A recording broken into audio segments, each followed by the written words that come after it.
Meenakshi YouTube channel చూస్తున్న వారందరికీ ధన్యవాదములు. నమస్తే. చాలా వీడియోలు చేసి పెడుతూ ఉన్నాను. మరి నచ్చినట్లయితే లైక్ చేయండి, షేర్ చేయండి, సబ్స్క్రైబ్ ముందుగా చేయండి. ఈ వీడియో చూసే వారందరూ లైక్ చేయండి. లైక్ చేయడం వల్ల నేను ఎలాంటి వీడియోలు చేయాలన్నది అర్థమవుతుంది నాకు. మరి మీరు లక్ష్మీపుత్రుల వ్యక్తి జాతకంలో లగ్నం భాగ్యాధిపతుల స్థితి ముఖ్యం. అంటే చాలా మందిని వాళ్ళు లక్ష్మీపుత్రులు అంటూ ఉంటారు కదా, అట్లా అన్నమాట. అంటే లక్ష్మీ యోగం ఇది. ప్రతి జన్మ లగ్నానికి లగ్నాధిపతి ముఖ్యం అండి. లగ్నాధిపతి ఎవరికైనా అది 12 భావాలలో లగ్నం నుంచి లగ్నాధిపతి అది 12 భావాలలో అంటే ఇప్పుడు కుంభలగ్న జాతకులకి లగ్నాధిపతి శని భగవానుడు 12 భావంలోనే కదా స్వరాశి అవుతుంది, లగ్నంలో స్వరాశి అవుతుంది, అట్లా అనమాట. ఉచ్చ తులారాశిలో, కుంభంలో మూల త్రికోణం ఇట్లా ఉండి అంటే మీ లగ్నాధిపతి స్వరాశి గాని ఉచ్చరాశి గాని మూల త్రికోణంలో ఉండి, లేదు మీ లగ్నాధిపతి వేరే ఏ భావంలో ఉన్నా ఆ భావంలోనే మళ్ళీ నవాంశలో అదే భావం కాదు అదే రాశిలో ఉండాలి. అంటే ఇప్పుడు మేషరాశిలో చంద్రుడు ఉంటే మేషరాశిలో కుజుడు ఉంటే స్వరాశి అవుతుంది. అలా కాకుండా కర్కాటక రాశిలో మీ కుజుడు ఉంటే మీ లగ్నాధిపతి నవాంశలో కూడా కర్కాటక రాశిలోనే ఉండాలి, అప్పుడు వర్గోత్తమం అవుతుంది. ఇట్లా ఉండాలి. ఎవరు? లగ్నాధిపతి. ఎందుకండి లగ్నాధిపతి అంటే, మరి మనం ఏది అనుభవించినా అది మంచైనా చెడైనా ఎవరు అనుభవిస్తారు? మనమే. లగ్నం అంటే మరి మనమే, తనుభావం. అందుచేత ప్రతి లగ్నానికి జన్మ లగ్నాధిపతి చాలా ముఖ్యమైన వారండి. ఈ యోగమే కాదు, ప్రతి లగ్నానికి జన్మ లగ్నానికి తన సొంత రాశి ఉచ్చరాశిలో లగ్నాధిపతి ఉన్నాడంటే అది బలమైన జాతకం, లగ్న బలం బాగుందని.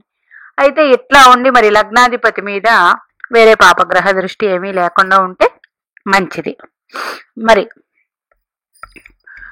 మరి కలిసి ఉండొచ్చు అండి.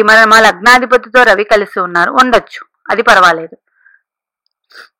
లగ్నాధిపతితో రవి కలిసి ఉంటే, లగ్న కారకుడితో లగ్నాధిపతి కలిసి ఉంటే అత్యంత బలవంతుడు ఆ లగ్నం. అయితే ఇంకా లగ్నాధిపతి అని చెప్పుకున్నాం. నెక్స్ట్ భాగ్యాధిపతి. ఎందుకంటే ప్రతి ఒక్కరికి మేము జాతకం చూడగానే ఫస్ట్ వీరి లగ్నాధిపతి ఎలా ఉన్నారు, తర్వాత భాగ్యాధిపతి ఎలా ఉన్నారు. ఎందుకండి భాగ్యాధిపతి? చాలా మందికి వాళ్ళకి ఏమీ లేకపోయినా వాళ్ళకి లక్ కలిసి వచ్చింది, అదృష్టం కలిసి వచ్చిందని మాట్లాడుకుంటూ ఉంటాం. అంటే ఒక వ్యక్తి జాతకంలో అదృష్టం కూడా చాలా ముఖ్యమేనండి. వాళ్ళ జాతకం ఎట్లా ఉన్నా కొంతమందికి వాళ్ళకి అదృష్టం కలిసి వచ్చింది, అంత గొప్ప వాళ్ళు అయిపోయారు అంటూ ఉంటారు. అలాగే వాళ్ళు లక్ష్మీపుత్రులండి అంటూ ఉంటారు, వాళ్ళు ధనవంతులండి, ఐశ్వర్యవంతులండి, ఇట్లా మాట్లాడుకుంటూ ఉంటాం. మరి భాగ్యాధిపతి, మేష లగ్నానికి లగ్నాధిపతి కుజగ్రహం, భాగ్యాధిపతి గురుగ్రహం. వృషభ లగ్నానికి లగ్నాధిపతి శుక్రగ్రహం, భాగ్యాధిపతి శని భగవానుడు. మిథున లగ్నానికి లగ్నాధిపతి బుధగ్రహం, భాగ్యాధిపతి శని భగవానుడు. కర్కాటక లగ్నానికి లగ్నాధిపతి చంద్రుడు, భాగ్యాధిపతి గురుగ్రహం. సింహ లగ్నానికి లగ్నాధిపతి రవి, భాగ్యాధిపతి కుజుడు. చూడండి, సింహ లగ్నం అత్యంత పవర్ఫుల్ లగ్నం. ఎందుకు అంటే సింహ లగ్నానికి రవి, అట్లాగే లగ్న కారకుడు కూడా రవే. మరి ఈ లగ్న కారకుడు కాలపురుష కుండల చక్రం మేషరాశిలో ఆయన ఉచ్చ పొందుతాడు. అక్కడ అది భాగ్యాధిపతి స్థానం అయింది. చాలా బలమైన లగ్నం ఇది. ఇంకా కన్యా లగ్నానికి బుధగ్రహం లగ్నాధిపతి, భాగ్యాధిపతి శుక్రగ్రహం. తులా లగ్నానికి లగ్నాధిపతి శుక్రుడు, భాగ్యాధిపతి బుధుడు. వృశ్చిక లగ్నానికి లగ్నాధిపతి కుజుడు, భాగ్యాధిపతి చంద్రుడు. ధనస్సు లగ్నానికి లగ్నాధిపతి గురువు, భాగ్యాధిపతి రవి. మరి మకర లగ్నానికి లగ్నాధిపతి శని భగవానుడు, భాగ్యాధిపతి బుధగ్రహం. కుంభలగ్నానికి లగ్నాధిపతి శని భగవానుడు, భాగ్యాధిపతి శుక్రగ్రహం. చూడండి, ఇదే కుంభలగ్నంలో కూడా గుర్తించండి. శుక్రుడు తులారాశిలో ఉచ్చు పొందుతారు. అంటే భాగ్యస్థానంలో శుక్రుడు కాదు, సారీ, శని భగవానుడు తులారాశిలో ఉచ్చు పొందుతారు. మరి ఇక్కడ భాగ్యస్థానం అయింది ఎవరిది? తులారాశి, శుక్రగ్రహంది. మరి మీన లగ్నానికి లగ్నాధిపతి కుజగ్రహం, భాగ్యాధిపతి, మీన లగ్నానికి లగ్నాధిపతి గురుగ్రహం, భాగ్యాధిపతి కుజగ్రహం అయ్యారు. ఓకేనా? చూడండి, ఇక్కడ సింహ లగ్నానికి ఎలాగైతే లగ్నాధిపతి భాగ్యంలో ఉచ్చు పొందుతారో, కుంభ లగ్నానికి కూడా లగ్నాధిపతి భాగ్యస్థానంలోనే ఉచ్చు పొందుతారు. అయితే మరి ఇప్పుడు ఏంటండి అంటే, ఎవరికైనా లగ్నాధిపతి మాత్రం స్వరాశి, ఉచ్చరాశి, మూల త్రికోణ రాశిలో ఉండాలి. మరి ఉండి ఒకవేళ మాకు అలా లేదండి, వేరే రాశిలో ఉన్నారు లగ్నాధిపతి అంటే, అదే రాశిలో నవాంశ చక్రంలో ఉంటే ఇది వర్గోత్వం అంటారు, బలం ఉన్నట్లే. భాగ్యాధిపతి మాత్రం వర్గోత్తమం పనిచేయదండి. స్వక్షేత్రం, ఉచ్చక్షేత్రం, మూల త్రికోణంలో ఉండి ఆ భావం లగ్న, చతుర్థ, సప్తమ, దశమం అయ్యాలి, లేకపోతే 5, 9 అవ్వాలి. అంటే ఎట్లా? ఇప్పుడు మేష లగ్నం, లగ్నాధిపతి కుజుడు లగ్నంలో లేదు, అష్టమంలో ఉన్నారు, భాగ్యాధిపతి గురుడు స్వరాశిలో ఉండాలి లేదా ఉచ్చు పొందాలి. ఓకేనా? ఇక్కడ వర్గోత్తమం అంటే నవాంశలో చూడక్కర్లేదు, వర్గోత్తమం పని లేదు. ఇవి ఇప్పుడు గురుడు స్వక్షేత్రం అయ్యింది, కానీ ఇక్కడ 12వ భావం అయింది, అంటే పని చేయదు. ఎక్కడ ఉండాలి? గురుడు ధనుస్సు రాశిలో 9వ స్థానంలో కానీ, చతుర్థంలో కర్కాటకంలో కానీ ఉంటే ఈ యోగం వర్తిస్తుంది. అట్లా అన్నమాట. భాగ్యాధిపతికి అది స్వక్షేత్రం అయినప్పటికీ ఆ భావం 1, 4, 7, 10 స్థానాలు అవ్వాలి, లేదా 5, 9 అంటే విష్ణు స్థానాల్లో ఉండాలి భాగ్యాధిపతి, లేదా లక్ష్మీ స్థానాల్లో ఉంటేనే ఈ యోగం, లక్ష్మీ యోగం పనిచేస్తుంది.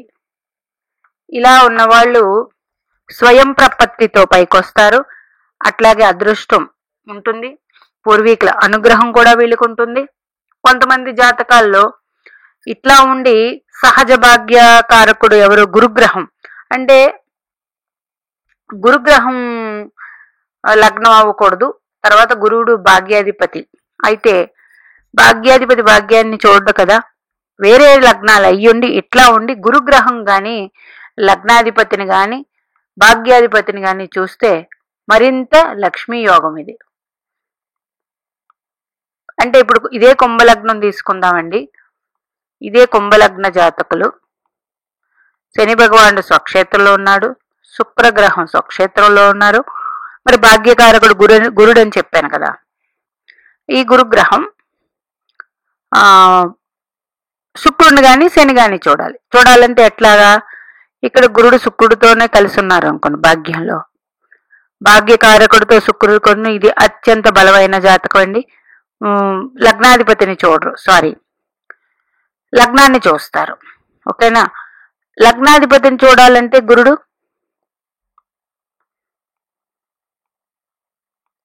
ఇక్కడ ఉండాలి. అంటే గురుడు ఇదే కుంభలగ్న జాతకులకి షష్ఠ స్థానంలో ఉండి శని భగవాన్ని చూస్తూ ఉంటే ఇది 100% బలమైన జాతకం. అలా కాకుండా తృతీయంలో గురుడు ఉన్నాడండి మేషరాశిలో, శుక్రుని చూస్తారు. మిథునంలో గురుడు ఉన్నాడండి, శుక్రుని చూస్తారు. ఇట్లా అన్నమాట. ఇట్లా ఉంటే మరింత బలమైన జాతకం అని అర్థం. ఇట్లాగనమాట. ఇప్పుడు మీనలగ్న జాతకులు భాగ్యాధిపతి మిథునంలో ఉన్నారు అంటే ఇక్కడ భాగ్యభావానికి బలం లేదు. గురుడు చూసినప్పటికీ అది ద్వితీయ భాగ్యాధిపతిని చూస్తున్నట్టు ఆ యోగంలోకి వస్తుంది, కానీ ఇది లక్ష్మీ యోగంలోకి వర్తించదు. ఇప్పుడు తులాలగ్న జాతకులు శుక్రుడు మేషరాశిలో ఉన్నారు, నవాంశలో కూడా మేషంలో ఉన్నారు, బుధుడు మిథునంలో ఉన్నారు. వీరు లక్ష్మీపుత్రులు. ఇట్లాగనమాట. వీరు పుట్టుకతోనే మంచి ధనవంతుల ఇంట్లో జన్మిస్తారు. ధనవంతులు, పేరు ప్రతిష్టలు కలిగిన వారి ఇల్లు, వాళ్ళకంటూ వాళ్ళ తాతలకి ముత్తాతలకి వాళ్ళందరికీ ఒక ఐడెంటిఫై ఉన్న వంశంలో జన్మిస్తారు ఇలాంటి వాళ్ళు. ఇట్లా ఉంటాయి. అందుకనే ఈ వీడియోలన్నీ చాలా రకాల యోగాలు కదండి ఇవి అన్నప్పుడు కొంతమందికి, చాలా మంది ఇప్పుడు ముహూర్తాలు పెట్టి పిల్లల్ని డెలివరీలు చేయించుకుంటూ ఉన్నారు. ఇట్లాంటివి ఏమైనా కాంబినేషన్స్ ఉన్నాయా చూసుకుని ఆ లగ్నాల్లో మనం ముఖ్యంగా నక్షత్రం చూసుకొని పెట్టుకుంటూ ఉంటారు ఇది. అట్లా కాకుండా లగ్న బలం కూడా చూపించుకొని డెలివరీలు చేయించుకోండి. ఎంత చేయించుకున్నా ఒక మనిషి జన్మించాలంటే చావు పుట్టుకలు ఆ భగవంతుని చేతిలోనే ఉంటాయండి. ఆయన ఎట్లా రాస్తే అదే భూమి మీద వస్తాం, అది 100%. మరి ఇది ఎందుకండి అంటే భగవంతుడు ఈ విధంగా పుట్టాలని ఉందేమో, అలా కూడా మంచి యోగాల్లో పుట్టిన వాళ్ళు ఉంటారు. ఇప్పుడు చూడండి, ప్రజెంట్ గురుగ్రహం ఉచ్చు పొంది ఉన్నారు కదా, శని భగవానుడు వక్రించి ఉన్నారు మీనరాశిలో, కుజుడు ప్రజెంట్ సొంత రాశిలో ఉన్నారు. ఓకే, ఉచ్చపట్టిన గురుడు కుజగ్రహాన్ని చూస్తూ ఉన్నారు అట్ ప్రజెంట్ డేలో చెప్తున్నది. ఇది ఒక యోగం. శుక్రగ్రహం తులారాశిలో ఉన్నారు. అంటే గ్రహాలు శని భగవానుడు లేరు, గ్రహాలు ఒక గ్రహం ఉచ్చపట్టి ఉంది. శుక్రగ్రహం స్వక్షేత్రంలో ఉన్నారు, కుజగ్రహం స్వక్షేత్రంలో ఉన్నారు, రాహు కుంభంలో ఉన్నారు. మంచి యోగము. 11వ కాలపురుష కుండల చక్రానికి 11వ స్థానం, అది వెరీ గుడ్ ప్లేస్. ఇట్లాగనమాట. ఇట్లాగా కొన్ని ఉండి ఇప్పుడు మేషలగ్న జాతకులు అయ్యుండి లగ్నాధిపతి స్వక్షేత్రంలో ఉండి భాగ్యాధిపతి ఉచ్చి పొంది లగ్నాధిపతిని చూస్తున్నారు. మరి ఇది యోగమే కదండి ఇప్పుడు జన్మించిన వారికి. గురుడు అతిచారం చెందాడు, ఇవన్నీ పక్కన పెట్టేస్తే గురుడు అతిచారం చెందినా ఏం చెందినా ప్రజెంట్ నవ్ డేస్ లో ఆయన ఉచ్చుపట్టి ఉన్నారు. ఇట్లాంటి జన్మించిన వారు లక్ష్మీపుత్రులు మంచి కుటుంబాల్లో పుడతారు. ఒకవేళ ధనం అనేది తక్కువ ఉన్నా వీళ్ళు స్వయం ప్రపత్తితో పెరిగి పెద్దవాళ్ళే కూడా ధనవంతులు అవుతారు.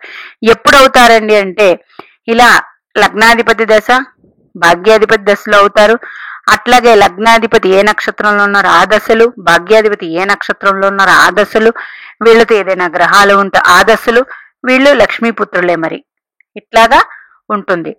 మీ జాతకాలు ఉన్నాయేమో చూడండి, అట్లాగే మీ పిల్లల జాతకాలు, అట్లాగే పుట్టబోయే పిల్లల జాతకాలు, ఇవి చూసుకొని మనం కూడా లగ్న బలం ఉండాలండి ఎవరికైనా.